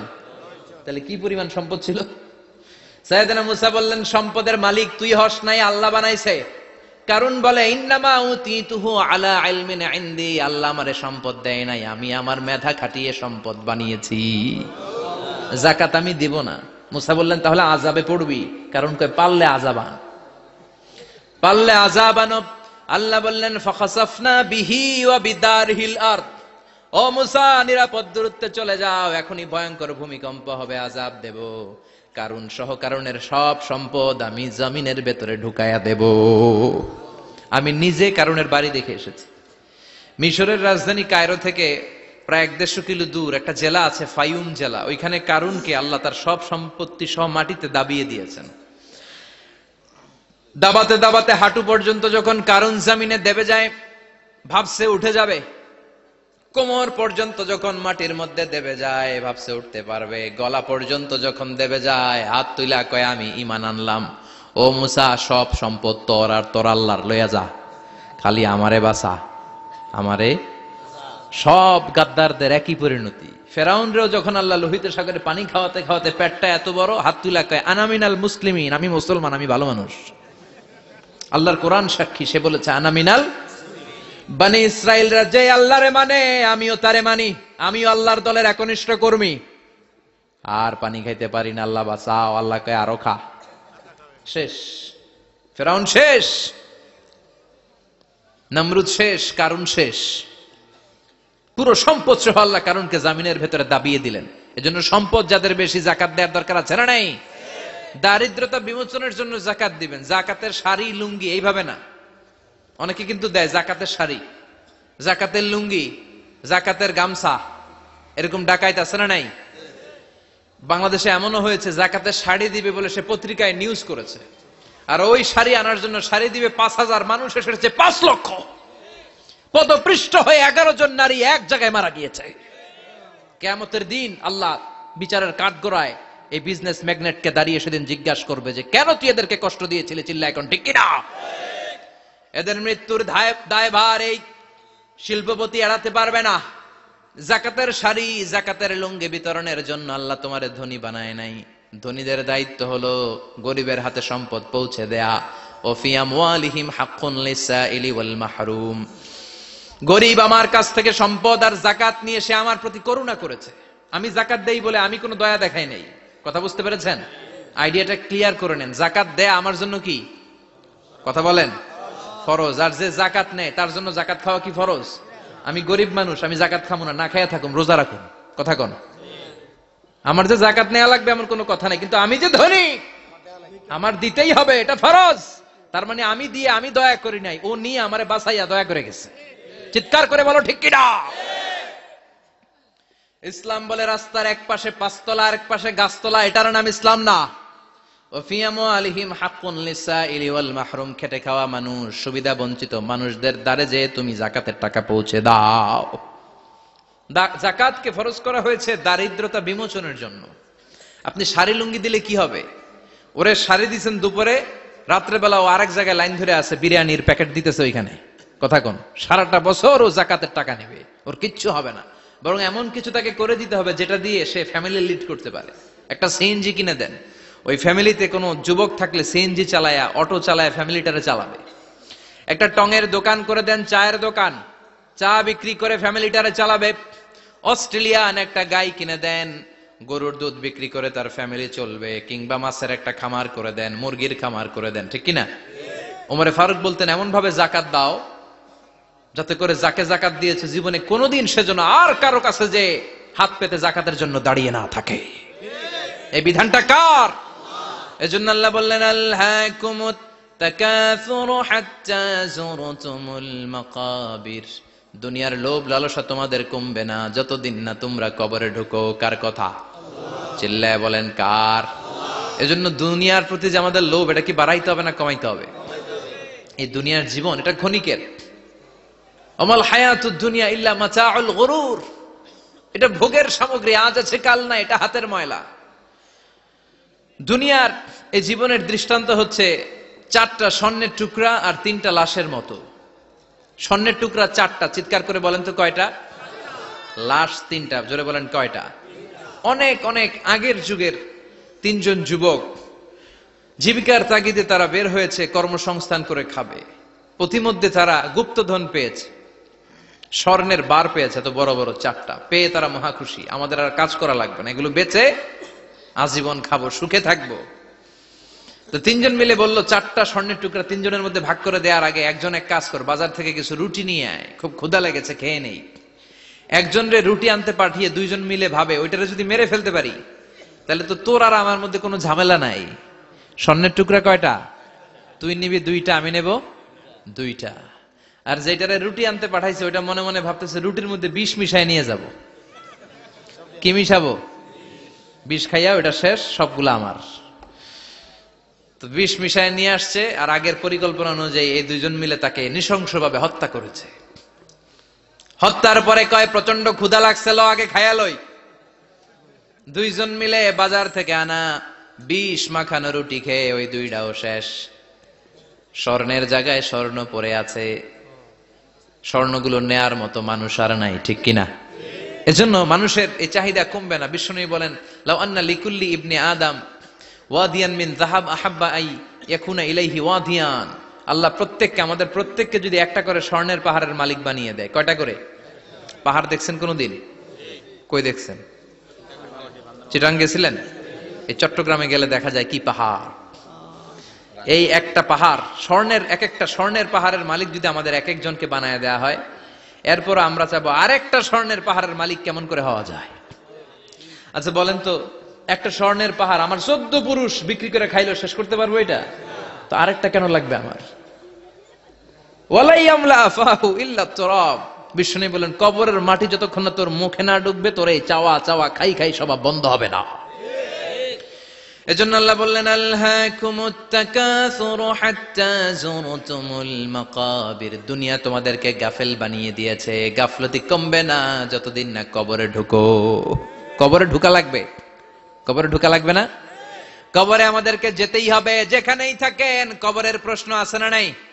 অনেকে বলে হুজুর বিমান হামলায় মারা গিয়েছে, বিমান জ্বলে পুড়ে ছাই হয়ে গিয়েছে, তার কবর কোথায়? তার আত্মাটা যেখানে আছে ওই জায়গায় প্রশ্ন আছে না নাই? অনেকে বলে হুজুর সাগরের মধ্যে পড়ে মারা গিয়েছে, তিমি মাছ খেয়ে ফেলেছে, তার কোনো অস্তিত্ব নাই, কিন্তু তার রুহুটা আছে না নাই? প্রতিটা রুহু সংরক্ষণ করে কে? প্রত্যেকটা আত্মা আল্লাহর কাছে সংরক্ষিত থাকে। প্রতিটা রুহু, প্রতিটা মানুষ মালাকুল মাউতকে দেখতে পায়। আপনিও দেখবেন, আমিও দেখব। মুমিনদের কাছে এসে মালাকুল মাউত একজন যুবকের বেশে সাদা ধবধবে জুব্বা পরে সুগন্ধি মেখে মুমূর্ষু ব্যক্তির শিয়রে বসে বলে, ইয়া আইয়াতুহান নাফসুল মুতমাইন্নাহ, হে প্রশান্ত আত্মা, উখরুজি ইলা মাগফিরাতুল্লাহি ওয়া রিদওয়ানি, আল্লাহর ক্ষমা আর দয়ার দিকে বের হয়ে আসো। বলা মাত্রই মুমিনের আত্মাটা স্মুথলি বের হয়ে আসে। কাফান মিন আকফানিল জান্নাহ, হানুত মিন হানুতিল জান্নাহ, জান্নাত থেকে আনা সুগন্ধি কাফনের মধ্যে পেঁচিয়ে তিনি রূহটাকে নিয়ে ইল্লিনে চলে যায়। সরাসরি দেখে মালাকুল মাউতকে। আর যারা ইসলাম বিরোধী, কোরআন বিরোধী, তাদের সামনে এসে মালাকুল মাউত ত্রাস সৃষ্টি করে। আগে ধমক। হাইওয়েতে মাঝে মাঝে ডাকাতি হয় না? বাসগুলোর মধ্যে যখন ডাকাতি হয়, বাসে থাকে 50 জন, ডাকাত ঢুকে 5 জন, এই 5 জনের ভয়ে সবগুলো পেশাব করে দেয়। কারণ ত্রাস সৃষ্টি করে। এসেই চাইনিজ কুড়াল দিয়ে আগে কুবায় দেয় 4-5 জনের। রক্ত দেখে কি দেওয়ার সব আগে রেডি করে রাখে। মালাকুল মাউত এসে কাফের নাস্তিক মুশরিকদের সামনে সেরকম একটা ত্রাস সৃষ্টি করে, ভয়ে লোকটা কাঁপতে থাকে। ওর কাছে ভদ্র ভাষায় কথা বলে না, সুন্দর জামা পরে আসে না, কালো কুচকুচে চেহারা, ভয়ঙ্কর একটা রূপ নিয়ে, আকৃতি নিয়ে ইসলাম বিরোধীদের মাথার সামনে আসে, দুর্গন্ধযুক্ত চেহারার দেহ নিয়ে ধমক দিয়ে বলে, ও পাপাত্তা, ইয়া আইয়াতুহান নাফসুল খাবিসা উখরুজি ইলা গাদাবিল্লাহ, হে পাপাত্তা, আল্লাহর রাগ, ক্রোধ আর গজবের দিকে বের হয়ে আয়। মুমিনের আত্মা বলার সাথে সাথে যেমনি মুমিনের দেহ থেকে বের হয়ে জান্নাতি কাফনের ভেতরে ঢুকে, কাফেরদের আত্মাও কি এরকম তাড়াতাড়ি বেরোতে চায় নাকি? কাফেরদের আত্মা বেরোতে চায় না। ডানে দৌড়, বায়ে দৌড়, সামনে দৌড়, পেছনে দৌড়, আহা, দৌড়াদৌড়ি করে। মালাকুল মাউত এটাকে টেনে হিচড়ে, একটা জীবিত ছাগলকে জবেহ না করে, জবাই না করে, তার চামড়া উল্টা দিকে টেনে হিচড়ে বের করলে ছাগলটা যত কষ্ট পায়, এর চেয়ে কমসে কম 70 গুণ বেশি কষ্ট দিয়ে কাফের মুশরিক আর গাদ্দারদের রূহ কবজ করা হয়। আল্লাহ এই পরিস্থিতি থেকে তুমি আমাদের বাঁচাও। মুমিনদের রূহ যেমনি কবজ হয়, ওইভাবে রূহ কবজের ব্যবস্থা করে দিও। ইমানের মৃত্যু নসিব করে দিও, শাহিদি মৃত্যু নসিব করে দিও। আমাকে শহীদ করে সেই মিছিলে শামিল করে নিও, যে মিছিলের নেতা মীর হামজা, খোবায়েবে খাব্বাব, আল্লাহর কাছে ছিল অতি প্রিয়, শামিল করে নিও। আমাকে শহীদ করে সেই মিছিলে শামিল করে নিও। পড়েন আমিন। আরো জোরে পড়েন আমিন। তার মানে বিমান দুর্ঘটনায় হোক, কিংবা লঞ্চ ডুবিতে হোক, কিংবা আগুনে পড়ে হোক, কিংবা আত্মঘাতী হামলায় হোক, যে যেখানেই মারা যায়, কবরের 3টা প্রশ্ন তার জন্য আছে না নাই? ইসলাম বিরোধীদের জন্য প্রশ্ন 3টা, আপনারা যারা মুমিন তাদের জন্য 4টা, আপনাদের জন্য একটা বেশি। আলহামদুলিল্লাহ কোন?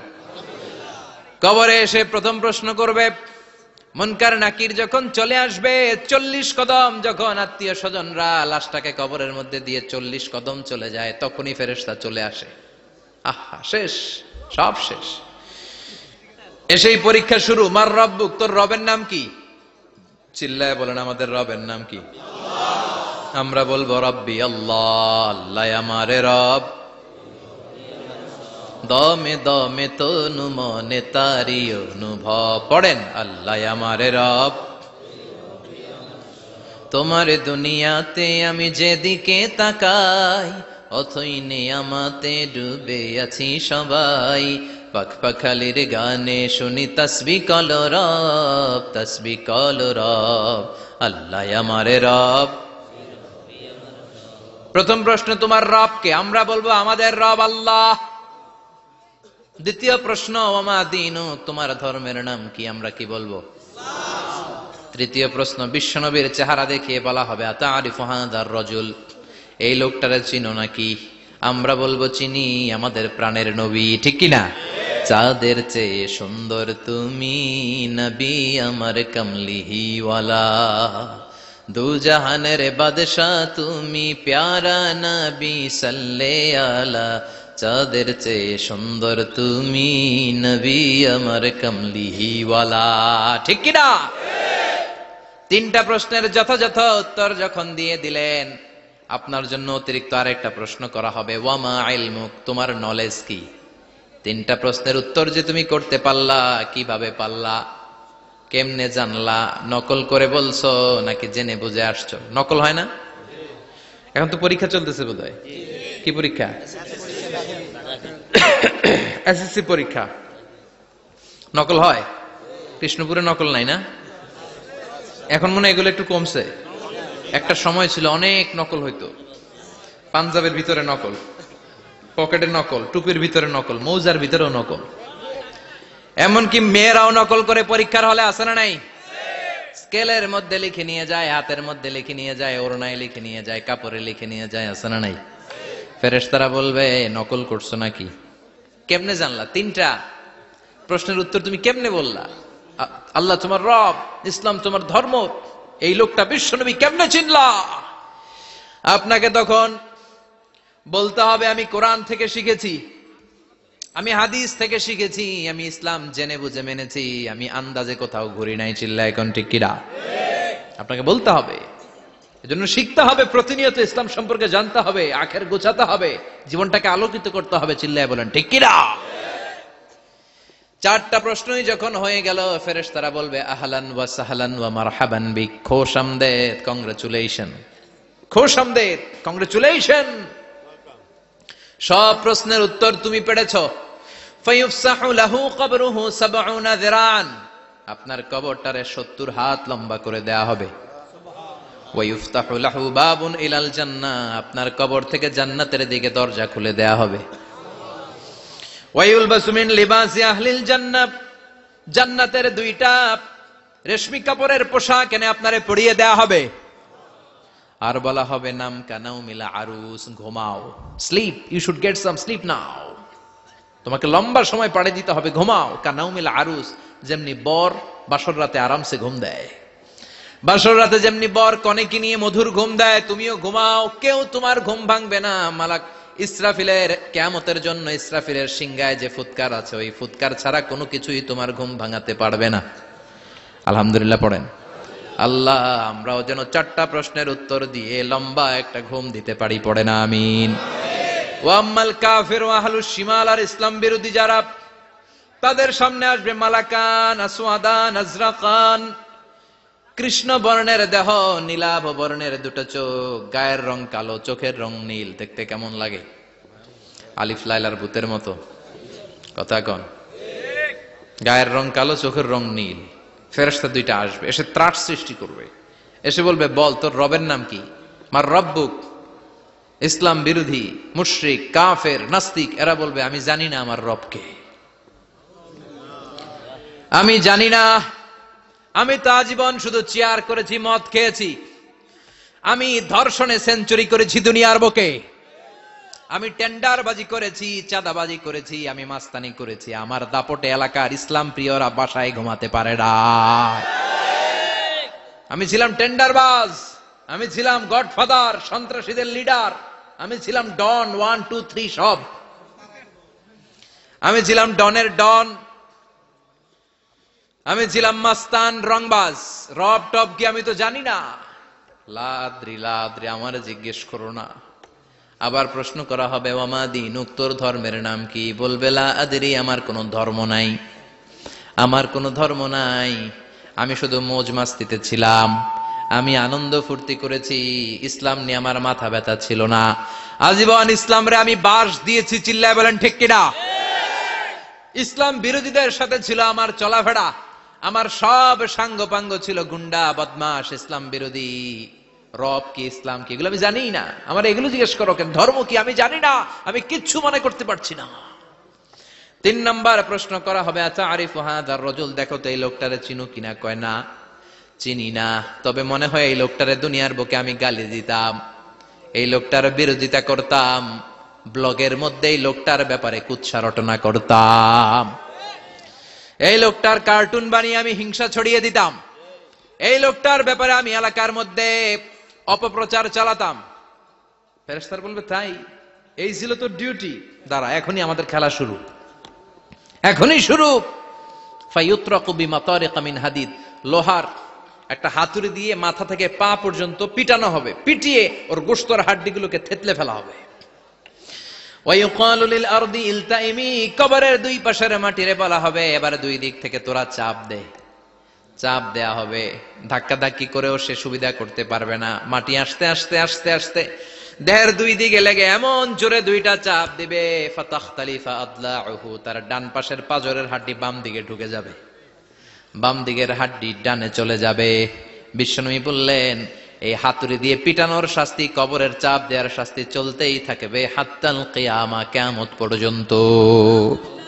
আল্লাহ এই কবরের শাস্তি থেকে আমাদের বাঁচাও। আমরা এই আযাব পেতে চাই না, আমরা যেন ঠিকভাবে কবরের 4টা প্রশ্নের উত্তর করে দিয়ে লম্বা ঘুম দিতে পারি। আল্লাহ তুমি তৌফিক দাও। এজন্য আল্লাহ বললেন গোলাম দুনিয়া নিয়ে পাগল হয়ে থেকো না, এই দুনিয়ার জীবন আসল জীবন নয়, আসল জীবন হলো কবরের জীবন। জোরে বলেন ঠিক কিনা? এই জন্য মাঝে মাঝে কবরে যাবেন, কবরস্থানে দাঁড়িয়ে চিন্তা করবেন এই জায়গায় আমারও আসতে হবে, দিন যাবে রাত আসবে, বৃষ্টি হবে, শীত আসবে, কেউ আমার দেখতে আসবে না, একা থাকতে হবে, একা, বড় একা, অন্ধকার, বড়ই অন্ধকার। ওই কবরের জীবনের সামান গোছানোর দরকার আছে না নাই? ওই কবরে সুখে শান্তিতে থাকতে চাইলে নামাজ পড়ার দরকার আছে না নাই? কোরআন পড়ার দরকার আছে না নাই? ছেলে মেয়েগুলোরে মানুষের মতো মানুষ করার দরকার আছে না নাই? আজকে যিনি উপস্থাপক চমৎকার কথা বললো, আমরা যেন মাদককে না বলি, আমরা যেন ফেন্সিডিলকে না বলি, আমরা যেন ইসলামের পক্ষে থাকি, আমরা ইসলামের কোন বিপক্ষে শক্তির সাথে যেন হাত না মিলাই, সব সময় যেন আমরা কোরআনের পক্ষে থাকি, ইসলামের পক্ষে থাকি, 5 ওয়াক্ত সালাতগুলো যেন জামাতের সাথে আদায় করি, আব্বা আম্মার যেন খেদমত করি, আর বিনয়ী মানুষ যেন হতে পারি, ঠিক কিনা? আল্লাহ আমাদের সবাইকে কথাগুলো বুঝে আরো আমল করার তৌফিক দান করো। আরো জোরে পড়েন আমিন।